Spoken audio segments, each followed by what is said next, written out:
Hello, this is Matt on the Moon Lambo channel. The massive crowds that were paying attention to crypto 1 year ago seem to mostly be gone at this point. The vast majority of people that were regularly following crypto are now gone. So the people paying attention now, it's the people that are really serious about it, people like you, I would presume. So congratulations for paying attention to crypto, and thank you for stopping by my channel as well. I do always appreciate the support here.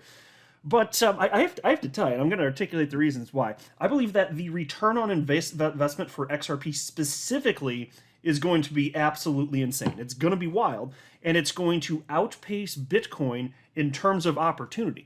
And what got me thinking along this line today was this article from the Daily Hodl titled, "Top Crypto Analyst Gives 3 Massive Price Targets for Bitcoin in Year 2030. So folks, look, I hold Bitcoin, I'm pro-Bitcoin, I'm long Bitcoin currently. I reserve the right to change that opinion. The same with XRP or any cryptocurrency. If I think that long-term viability no longer makes sense, I'm gonna, if I get new data that makes me think that, then I'm gonna be talking about it on the channel here. But currently, I'm long Bitcoin in a general sense. And I'm not talking about timing market cycles, I'm just saying in a general sense right now, it seems plausible that it may just be around for a very, very, very long time, if not forever. But even so, that doesn't mean that's where the greatest opportunity is in crypto. In fact, that's where the smallest opportunity is in crypto. That's what I think. And again, that's not me bashing Bitcoin. It's performed incredibly, but in order to get Bitcoin to double or triple or quadruple from even its current level, it takes a ton of money flowing in.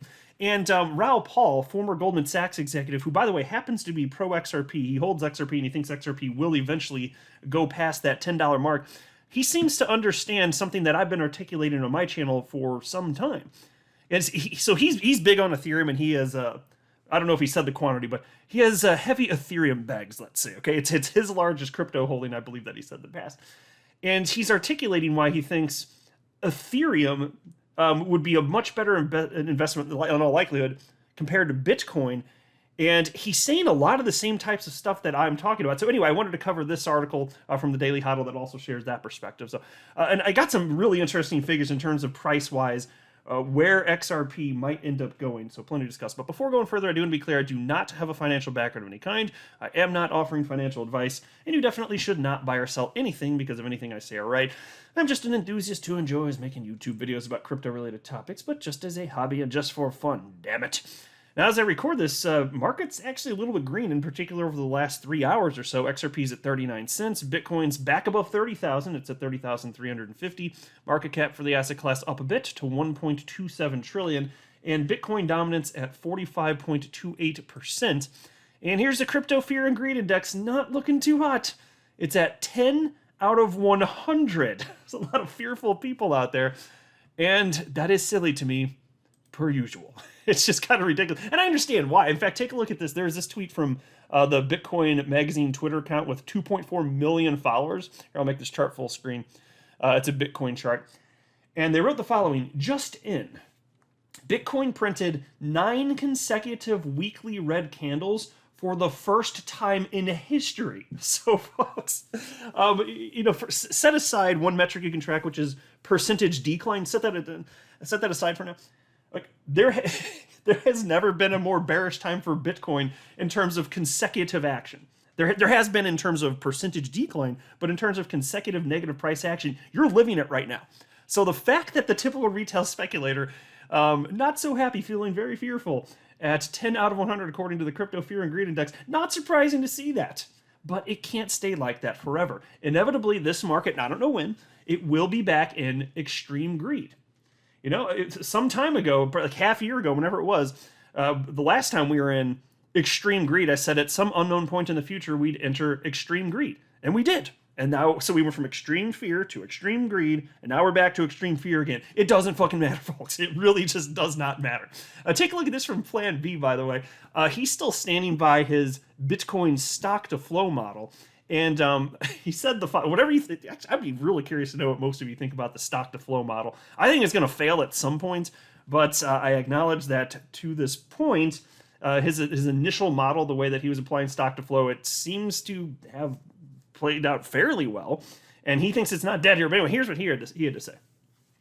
Even if the original $55,000 model was right, and the later $100,000 update wrong, The difference is only 2x. Remember that stock to flow model was created in March 2019 when Bitcoin was below $4,000. In my opinion, the correctly predicted 14x rise is worth more than the 2x prediction error.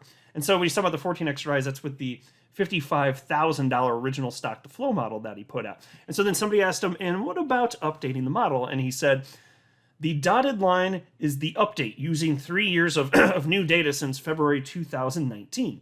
It is similar / identical to the 2019 model. And then he wrote $500,000 after next halving. Okay, super duper. $500,000. Well, here's the thing. That price may be very feasible at some point in the future. All sorts of people think that that's going to be plausible, even if they won't commit to a specific timeline, which is fine. But that brings me to like the primary point I wanted to talk about in this video in terms of return on investment. Yeah, Bitcoin's going to outpace like your typical stocks and but my gosh, compared to XRP and some other cryptos, I don't think that's where the real opportunity is. It doesn't mean I'm going to sell my Bitcoin because I do like to be sufficiently diversified even within the crypto asset class.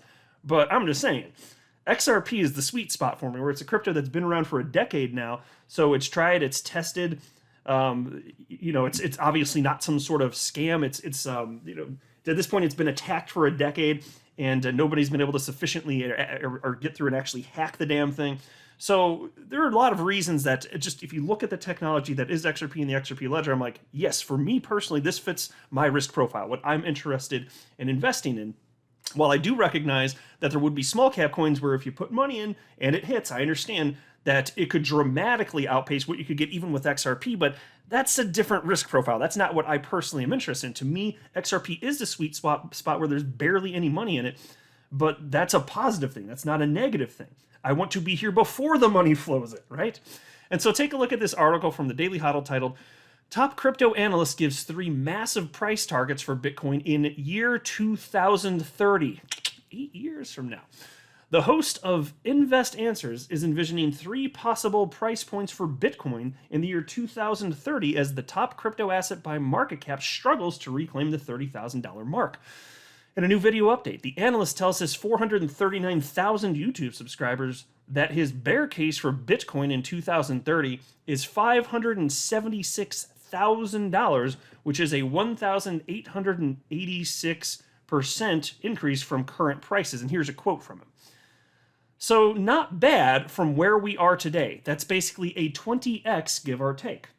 A couple of dollars, which is a huge return, but still, it is a moving target. Things change all the time. Adoption changes, networks changes, competition changes. Bear that in mind, end quote. And so there you go. There's the popular analyst who is expecting Bitcoin to at least 20x by the year 2030. 8 years from now. Okay. Well, we're expecting at least that for XRP the next time it enters freaking price discovery, meaning it hits its new high and then is searching at new levels that had not yet been discovered. And look, I think XRP will offer a way better return on investment than Bitcoin. I mean, if XRP goes 20x, like they're talking about 20x over an 8-year period. Well, if XRP goes 20x from its current price, that's $8 per XRP. Now, mind you, XRP already almost hit $4 when it hit its all-time high on January 4th of 2018. So we're only talking about double, and from here, that's a 20-fold increase. Okay, now honestly, I'd be very surprised if it didn't exceed that. I mean, because look, that would only give, if it goes $8, that would only give XRP a market cap of $384 billion. Now today, Bitcoin, even at its lower level, because again, it's down over 50% from its all-time high, when it almost hit $70,000. Well, today Bitcoin has a roughly $573 billion market cap, and at its peak, I believe it was more like somewhere in the neighborhood. You have to check me on this, but it got up to somewhere in the neighborhood of like $1.2 trillion market cap for Bitcoin. So think about this: if XRP ever equals that market cap, and I think it's going to happen inevitably as the asset class grows, more money flows in. I do think that at some point it's probably going to happen. If XRP were just to equal that 1.2 trillion in market cap, that would give XRP a price of $25. Uh, and unless you think that this asset class is going away, I just don't see why people are worried. Like the deal is seriously, people just are not sufficiently patient, and people make emotional buying and selling decisions. That's the truth here. I can't imagine this asset class not being way bigger, and XRP is functionally useful. So if you're talking about XRP hitting that level, just matching what Bitcoin already did, which historically it has. So XRP has always matched Bitcoin. It just has lagged behind in terms of market cap because Bitcoin leads the market, which is perfectly fine. I don't mind that one bit. It's fine. But if XRP does hit that level, understand that's a 62-fold increase from the current price of XRP, just going to $25. Well, why can't that happen? I get it. When Bitcoin was worth $3,200 at the bottom of the bear market, December of 2018, it seemed impossible that it would hit $70,000, but that happened. So don't assume it's impossible just because it hasn't happened yet. The trend for this asset class is up, despite massive bubbles popping and complete and utter devastation following each of these bubbles popping. The trend is still up, so it doesn't matter. And so I doubt we'll have to wait for the year 2030 to see a 20-fold increase. Are you kidding me? Which is why, again, I'm happy to continue holding my Bitcoin because, like I said, I want the diversity. I want the exposure because I think that most of the cryptos I'm betting on are going to zero. That's my expectation. I just don't know when. So my hope is to, especially next time we really truly see an alt season, is to just exit those positions and then just perhaps I'll have to see how the humans are behaving during the bottom of the following bear market, but perhaps never enter some of those ever again. It depends. Like I got to see how humans are behaving. Like if we're not at a point where people are sufficiently valuing actual utility, then maybe I'll still buy some crap coins again, just to see what happens. But I'm still most interested in those cryptocurrencies that solve real problems for real people and businesses, have actual utility. That's where the truest opportunity is for the very long term. That's my personal belief anyway. And macro guru Raoul Pal here, as he's called, he seems to get these concepts. He's saying some stuff that's, I think, is kind of fairly similar to a lot of the stuff that I've been saying on this channel for years, frankly. So take a look at this article from the Daily Hodl titled, Macro Expert Raoul Pal Explains Why He's More Bullish on Ethereum Than Bitcoin. Real Vision CEO and macro guru Raoul Pal says he believes leading smart contracts platform Ethereum will likely outperform Bitcoin in the long run. In a new interview on Crypto Banter, Paul says that even though the top crypto asset by market cap beats Ethereum in total trading volume and number of active wallets, Ethereum has found a way to outperform Bitcoin over the last few years. And so take a look at this quote from Raoul Pal. He said, if you think of Bitcoin exchanges more value each week than Ethereum does. Ethereum has a lot of transactions. Transactions are a red herring. Its total value and number of active wallets, and Bitcoin beats both. However, if you look at Ethereum, the change in values, the rate of change in those two values in Ethereum is higher, which is why Ethereum's been outperforming Bitcoin over the last couple of years. And I found it's really useful. It shows what price is, and price is pretty good, end quote. So think about that. Again, and this is not even to crap all over Bitcoin. Like I said, I'm pro Bitcoin, I would like it to continue to do well. I don't know for sure if it will, but I hope it does. I'm still pro Bitcoin. I just don't pretend to know for sure that is. Like Bitcoin maxis, they'll claim that they're certain. Many of them will say, I'm certain it will work. I'm like, come on, is that intellectually honest? I don't even know how you could actually believe that, even though you're a smelly Bitcoin maxi troll eating room temperature cottage cheese because that's your favorite meal, because that's weird. But look, in terms of like, why is it possible? Why is he saying what he's saying here? Well, think about this.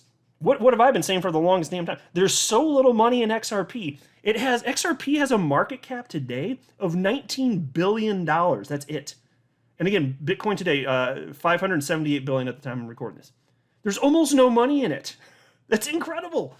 That represents such an opportunity because it doesn't take much money flowing in to get this huge multiplier effect. And so for Ethereum too, which has a market cap of $227 billion at the time I'm recording this, yeah, the multiplier effect will be greater for Ethereum too, I believe, but I think that there's more opportunity in XRP than Ethereum. So that's why for me, again, the XRP, it's the sweet spot for me. And I don't know when the world is going to start caring sufficiently about utility. Maybe I get caught off guard, even though I'm watching this every day and I'm like, wow, that's the moment, huh? Which is why it's so important to me to be holding XRP, which is functionally useful, because I believe as long as the cryptocurrency is functionally useful, even if you see a massive drawdown in price because the whole market starts tanking because it moves in tandem today, it doesn't go to zero if it's useful, because people will recognize that and eventually throw money in when it gets sufficiently cheap. And then you're talking about a decoupling of XRP versus other crypto assets. When eventually in a more mature market, cryptocurrencies are judged on their actual utility, their own merits. We're just not quite there yet, but it's coming. And Peace continues. When asked if he remains more bullish on Ethereum than Bitcoin, Paul says he still is, and that other altcoins should also eventually outperform the king crypto as well. Whew. You know that's got to be upsetting some Bitcoin maxi trolls out there. They go, Paul scam coin. They just mumble it to themselves, say a bunch of nonsense that doesn't even make any damn sense. But it is true. And don't think that necessarily Bitcoin will stay number one in market cap forever. I'm not convinced that it will. Maybe it will. I don't know for sure. But whatever cryptocurrency is solving the biggest problem, that's where the most money is going to flow. So what does that mean in terms of that number one position? It means that Bitcoin, it's very plausible that it becomes an altcoin at some point in the future, because Bitcoin's solely used as a store of value, at least today. Maybe Lightning Network gets adopted. Maybe it's actually used as a replacement for fiat currency, and all this magical stuff happens that the cottage cheese eaters keep saying is going to happen. Maybe that actually happens. Okay, fine. Super duper. But I'm just saying, if there are other cryptocurrencies that do other stuff, they will also get that use case of store of value. And then at that point, it's kind of like, why even put the money in Bitcoin if that's the only thing that it does? And that's been bothering me for some time, which is why I'm waiting to see Bitcoin compete in a mature market. That's what I'm really waiting for, because that's an important environment it's never been tested in. And the maxis just don't like to talk about that. Anyway, here's a final quote from Raoul Pal. If you believe the future is in the technology, in blockchain technology, then this whole digital asset space should outperform the safe haven. That's just how things work. It always works that way, and therefore, there's a higher beta. If you're in an exponential uptrend because you're in a network adoption model for the entire space, not just for Bitcoin, then it should outperform over time. It's as simple as that. So, folks, utility, all right? And then he says, it's not a value statement about, I don't like Bitcoin because X and I prefer Ethereum for Y. It's all about network adoption models. Once you understand that, you free your mind of all of the narratives that are in the different buckets. Speaking of actual adoption, worth highlighting this before wrapping the video up. XRP, there were a total of just a little under 700,000 XRP accounts in December of 2017, before it went on its epic rally from about 20 cents, low 20-something cent range, to its all-time high, near $4, which was a journey that went on for about 2.5 weeks to get there. It had less than 700,000 wallets were in existence. Today, there are 4,194,224 wallets, as reported by the XRP Rich List. The website is rich-list.info if you want to check it out. You can actually plug in your address, and it'll tell you how you rank among other XRP addresses out there. And almost no human on the planet holds XRP. Way, way, way less than 1% of humans hold XRP. So if we're right, and this thing's going to enter price discovery ever again, which purely means it hits its all-time high, and then the market sees, okay, how high is this going to go? Uncharted territory. If it just does that one time, my gosh, for so many people, it's going to result in life-changing wealth. So it just has to happen one time, for a lot of people anyway. So we'll see if it happens. Nothing's guaranteed, and I'm not pretending like there's no risk. But my gosh, I'm just blown away consistently by this opportunity. I've been in the space now since November 2017. I'm still blown away that I have this opportunity, and I'll be as patient as is necessary to make sure that I get mine. Know what I'm saying? But I'll wrap up here. I'm not a financial advisor. You should not buy or sell anything because of anything that I say or write. That would be a very, very, very bad idea. Until next time, to the moon, Lambo.